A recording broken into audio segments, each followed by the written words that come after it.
Muito boa tarde, tudo bem com vocês? Sejam muito bem-vindas, muito bem-vindos.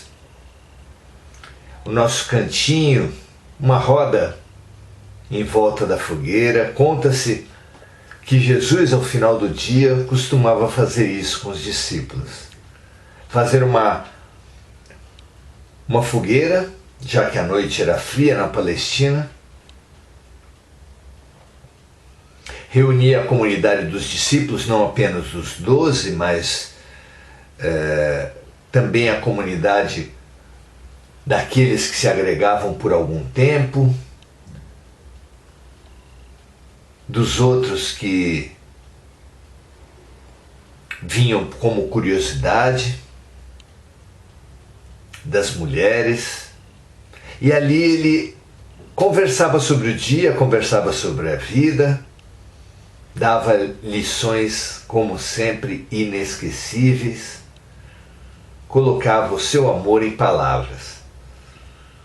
Por que não fazer isso hoje?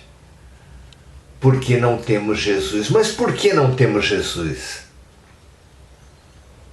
Se ele diz que onde 2 ou mais estivessem reunidos em seu nome, lá ele estaria. Porque não trazemos forte Jesus em nossos corações? Porque não nos reunimos em seu nome? Nada que não possa ser resolvido por um gesto de boa vontade. Com boa vontade, com lucidez, usaremos a bússola que está conosco. Consultaremos a bússola que está conosco e resolveremos o nosso problema de nos sentirmos perdidos. Só nos sentimos perdidos porque não consultamos a bússola que Deus enviou à humanidade para orientar, para nortear a humanidade perdida.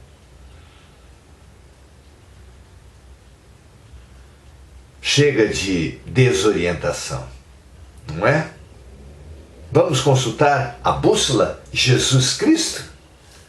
Nada mais lúcido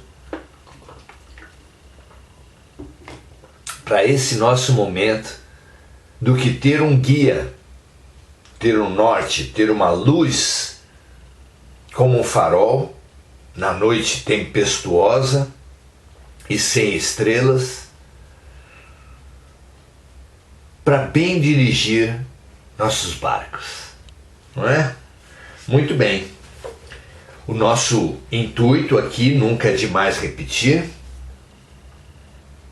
é avançar no conhecimento e no autoconhecimento.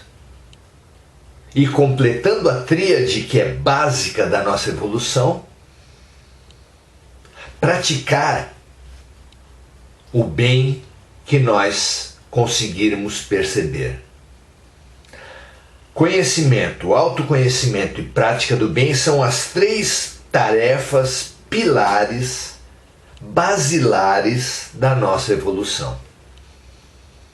E nós ensaiamos, aquecemos, exercitamos aqui para praticar na vida. Em todos os fatos, em todas as situações, conhecimento, autoconhecimento e prática do bem. Que seja essa a nossa diretriz. Estamos nas questões hoje de 108 a 111. O contexto é o contexto da escala espírita. Uma hierarquia que serve aos espíritos conforme revelação de alguns deles, mas que eles alertaram para a nossa lucidez que não se trata de uma escala rígida, que não se trata de uma escala absoluta, mas que é uma escala que serve para o nosso entendimento, como diversas outras. Como diversas outras. Então, estudemos os tipos de espíritos conforme o seu grau de elevação moral, para entender as pessoas, para conhecimento, para entender a nós mesmos como autoconhecimento e de posse desse conhecimento nosso e dos outros, praticar o bem, fazer aos outros o que gostaríamos que os outros nos fizessem. Na síntese maravilhosa de Jesus. Para fazer aos outros o que gostaríamos que os outros nos fizessem, precisamos de conhecimento, de autoconhecimento e de prática no bem. Maravilhosa síntese, maravilhoso norte, que deve dirigir todos os nossos passos, todos os nossos pensamentos, sentimentos, palavras e ações. Que assim seja. Hoje, depois de termos passado pelo grupo dos espíritos imperfeitos, estamos no grupo dos espíritos bons, que é o segundo grupo em elevação moral, do qual nós já falamos as características gerais, e hoje vamos falar sobre 4 graus dos espíritos bons. O primeiro deles é o grupo de espíritos de boa vontade. A respeito deles, Kardec fala o seguinte: possuem a bondade como qualidade principal. Alegram-se em prestar serviço aos homens e em protegê-los. Mas seus conhecimentos são limitados. Progridem mais no sentido moral do que no sentido intelectual. Interessante, não é? Há muitas pessoas que você vê que são simples, que são até ignorantes, mas que possuem uma bondade transbordante, uma disponibilidade para fazer o bem a todo momento, a qualquer custo. São esses os espíritos de boa vontade, que precisam ser louvados. Jesus falou paz na terra aos homens de boa vontade.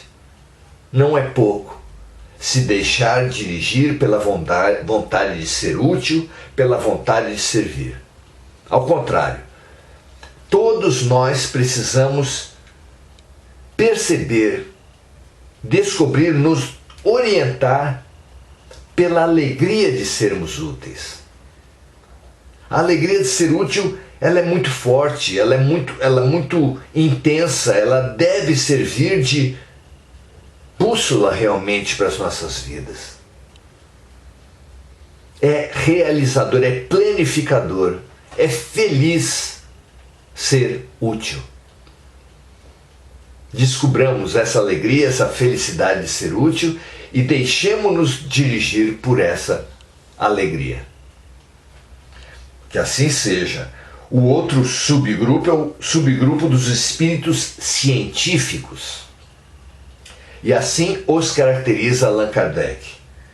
Distinguem-se pela abrangência dos seus conhecimentos. Preocupam-se mais com as questões científicas para as quais possuem maior aptidão do que para com as questões morais. Utilizam a ciência apenas naquilo que ela pode ser útil e não se deixam dominar pelas paixões próprias dos espíritos imperfeitos. Aqui é impossível deixar de lembrar da comparação de Emmanuel, o espírito protetor, o orientador, o guia de Chico Xavier, que se referia à emoção bem construída e a razão bem alicerçada como duas asas por meio das quais a criatura chegará no reino dos céus. É uma imagem belíssima. Claro que nós não subiremos propriamente dito, nós não voaremos muito menos, mas duas asas como os sentimentos e a razão ajudam demais a gente a entender a importância dessas duas ferramentas. Claro que podemos, como foi aqui colocado, desenvolver mais a boa vontade, mais a emoção clara, bem construída, e podemos, no outro extremo, podemos desenvolver mais a ciência, com a qual também queremos ser úteis, mas sem uma emoção robusta. São dois caminhos não excludentes, não alternativos, mas são dois caminhos comuns que muitos espíritos se dedicam mais a um do que ao outro. O terceiro grupo, que é dos espíritos de sabedoria, começa a se formular uma síntese entre os dois. E Kardec os define assim: caracterizam-se pelas qualidades morais no mais elevado grau. Não possuem conhecimentos ilimitados, mas são dotados de uma capacidade intelectual que lhes permite fazer um julgamento preciso sobre os homens e as coisas. E aqui fica mais clara a questão das asas, a comparação de Emmanuel. Porque para uma ave voar, ela precisa que o impulso gerado por uma ave, por uma asa, seja apoiado na outra. Uma asa produz um impulso que apoia o esforço da outra. Olhando a nossa evolução dessa forma, fica claro que o sentimento bem construído é definidor, é o apoio necessário para a razão, para a intelectualidade bem alicerçada. Não é possível realmente voar com uma asa só, não é possível realmente se elevar por uma boa vontade completamente ignorante e por um conhecimento completamente desprovido de sentimentos. É preciso que uma asa apoie a outra. E esse grau é elevado a uma grande potência no quarto grupo dos espíritos bons, o mais elevado, que Kardec simboliza assim, explica assim: são os espíritos superiores, que reúnem em si o conhecimento, a sabedoria, a bondade. A linguagem que empregam é sempre digna, por vezes sublime, e demonstra boa vontade.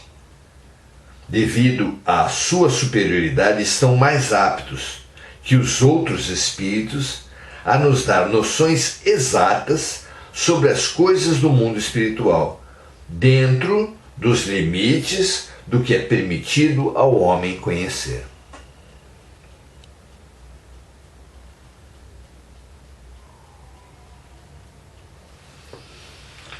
Muito interessante que a gente entenda essa escala, esses dois eixos, essas duas ferramentas. Muitas vezes utilizadas de uma forma preponderantemente de uma ou de outra, sentimento ou razão, mas que nos impulsionarão inevitavelmente a uma síntese, a um processo de apoio mútuo. Não sem razão, Kardec define o Espiritismo como a fé raciocinada. Essa síntese poderosa de uma emoção bem construída, de um sentimento bem construído, com uma base racional e científica sólida. As duas asas podem tão bem então ser compreendidas assim e tiram-nos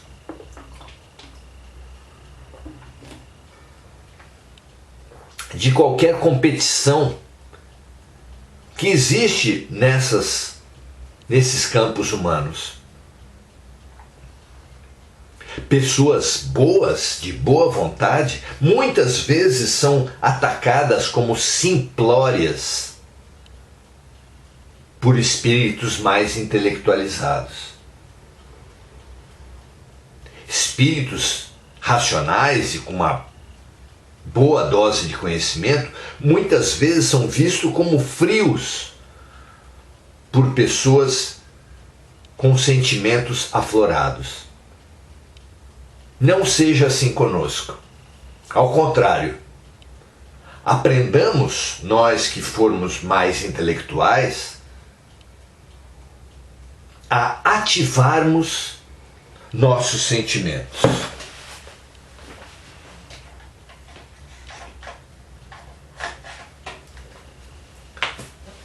Procuremos, nós que somos mais emotivos, ativar, desenvolver a nossa razão. E busquemos, todos nós, esse apoio mútuo de uma razão bem construída com uma emoção sólida. Porque é, sem dúvida, do apoio mútuo que razão e sentimentos proverem um ao outro que nós avançaremos na nossa evolução. Que assim seja conosco, que a gente busque essa prática do bem com lucidez científica, com reflexão concreta, com base intelectual.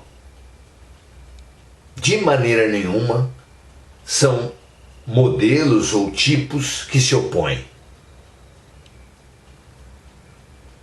No Sítio do Pica-Pau Amarelo, você tinha esses tipos caracterizados em dois atores principais, em dois personagens principais. O Visconde Sabugosa, uma espiga de milho que foi esquecida na biblioteca e que, na fantasia do autor de Monteiro Lobato, absorveu o conhecimento de todos aqueles livros. E Emília, uma boneca que viveu na brincadeira com o narizinho à sua dona. E ali, na vida prática, aprendeu a ser determinada, a ser incisiva, a fazer as coisas pelo impulso das suas emoções. Que esses dois personagens se unam dentro de nós como se uniram no Sítio do Pica-Pau Amarelo. Emília e o Visconde discutiam, disputavam, mas se uniam pelo amor a todos aqueles personagens. A Narizinho, a Pedrinho, a Dona Benta, Sim Anastácia, todos eles se uniam numa atitude toda voltada para o bem. Nós também precisamos do conhecimento, precisamos do autoconhecimento, mas precisamos demais da prática do bem. Disse Jesus: nem todo aquele que disser Senhor, Senhor, entrará no reino dos céus, mas sim aquele que fizer, praticar a vontade do meu Pai. Então, unamos conhecimento, emoção e prática e façamos disso um maravilhoso exercício de elevação espiritual, vivendo na alegria de sermos úteis, vivendo na alegria de descobrirmos, de entendermos as coisas, vivemos na alegria de praticar, de nos integrar a Deus, fonte de todo bem, através da caridade, porque nada pode agradar mais um pai de amor do que o serviço prestado a seus filhos. Que assim seja conosco, muito feliz por praticarmos juntos e até a próxima. Grande abraço.